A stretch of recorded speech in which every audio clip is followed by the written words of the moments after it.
Yesterday, Trump posted this image of himself as Pope on his social media site. The context, of course, being Pope Francis has just passed away. The Catholic Church is moving into conclave. They will be choosing the next Pope, and Trump is here alluding to himself, presumably becoming the next Pope. This was quickly picked up by the White House Twitter account and posted onto Twitter without comment, where it quickly amassed 188,000 likes. And I'll just say that since January, the White House Twitter account has become one of the more trollish accounts on Twitter, certainly from any government site. It's quite extraordinary, the kind of stuff that is posted now on the White House Twitter account. And this is one of those. The question here is this: would a devout Catholic reasonably take offense at Donald Trump presenting himself as the next pope? Here is a man who himself is not a Catholic, not even a Christian, who is utterly morally depraved, who has a history of being a serial philanderer, cheating on every one of the three spouses he has. The first spouse, he buried her on his golf course when she passed away to save money, cheated on her with the second spouse, and then divorced the second one and married the third one. And then with his third spouse, when she was home with their newborn, he had sex with a porn star and then paid her off. He also had an ongoing affair with a Playboy model.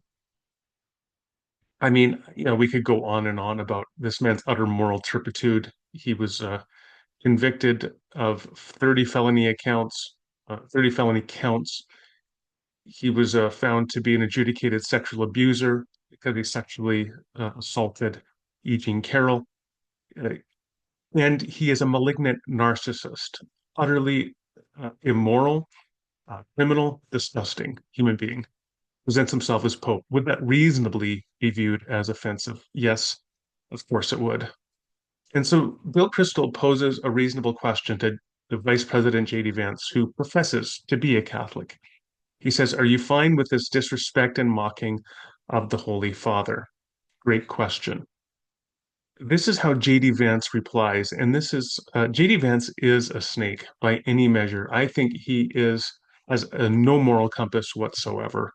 I think based upon that, I mean, he seems himself to evince these Machiavellian um, personality traits. JD Vance says in reply, as a general rule, I'm fine with people telling jokes and not fine with people starting stupid wars that kill thousands of my countrymen.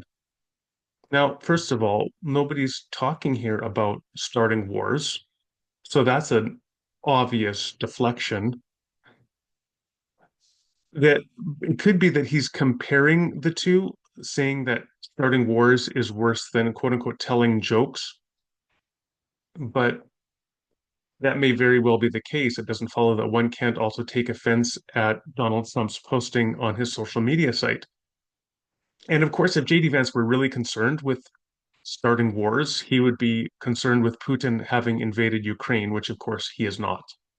So the utter moral hypocrisy here, combined with the deflection, is just something to behold. But then when he says that, so Donald Trump was, quote, telling a joke, what does that mean? I mean, clearly Donald Trump wasn't literally telling a joke. He didn't use any words. It was just a posting of an image. I presume then that what JD Vance is really saying here is that not that he was telling a joke, but that he wasn't being serious. Because another way we use the word joke is to say that you weren't being serious or literal about something. So if you were say, I was just joking, not telling a joke literally, but if you were just joking, meaning you weren't serious about something, then somehow that's not offensive. And so the idea being, if Donald Trump wasn't seriously proposing himself as the next pope, then we shouldn't take offense at that. And of course, that is simply absurd. The fact that you didn't mean something literally doesn't mean one shouldn't reasonably be offended at it. Let's say that two workplace colleagues, a man and a woman, get into a disagreement in the office, and then the man gets frustrated and says to the woman, someone should put you on a leash. Now, if he were to later say, look, I didn't mean that literally, it was just joking, like it was just an expression, a non-literal statement. That wouldn't remove the offense of the comment, quite obviously. It's still an offensive and utterly inappropriate thing to say, and there should be repercussions for anybody who would talk like that to an office colleague. The fact that you are joking, quote unquote, meaning did not literally mean or intend something, doesn't remove the offense, because there are such things as offensive and harmful and disrespectful jokes.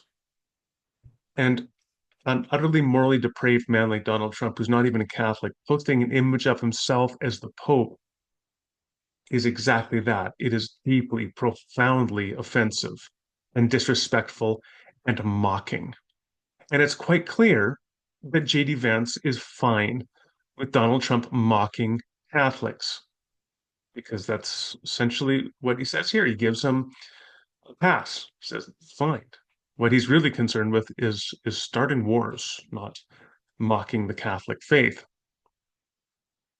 And of course, this is the bigger picture here that Donald Trump 10 years ago said that he could shoot somebody on Fifth Avenue and his cult followers would be undeterred,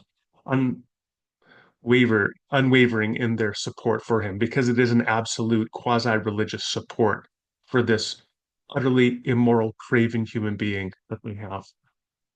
And how tragic when those people profess to be evangelical and Catholic Christians.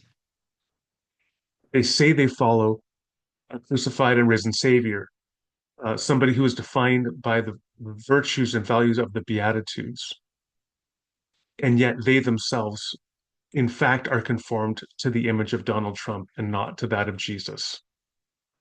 The last thing, just to appreciate, is how this is part of Trump's modus operandi, which is very common of bullies generally and of clinically psychopathic, narcissistic bullies, that they elicit a special masochistic pleasure in humiliating their followers, in having them, forcing them to give obeisance to them. It's like when Donald Trump has these meetings and the cabinet meetings, and he goes around the room, and one after another, each person has to give obeisance to him. And they themselves humiliate themselves, and Donald Trump elicits pleasure in them humiliating themselves. Endlessly, people like Ted Cruz and Lindsey Graham have utterly humiliated themselves, and you see Donald Trump extracting pleasure when he can humiliate the people that are giving obeisance to him. He did that with Justin Trudeau recently, right? Justin Trudeau came down, I think, in November to Mar-a-Lago to pay homage to Donald Trump, a huge mistake. And Trump responded by repeatedly mocking him and calling him the governor of Canada. It's just another example of how he relishes humiliating people. And here, he relishes humiliating Catholics globally by presenting himself as the next pope, mocking them, humiliating them, disparaging them, disrespecting them. And then you have people like JD Vance who are fine with that. That is the face of MAGA Christianity. And in the world of MAGA Christianity, it's Donald Trump who is their pope and their savior.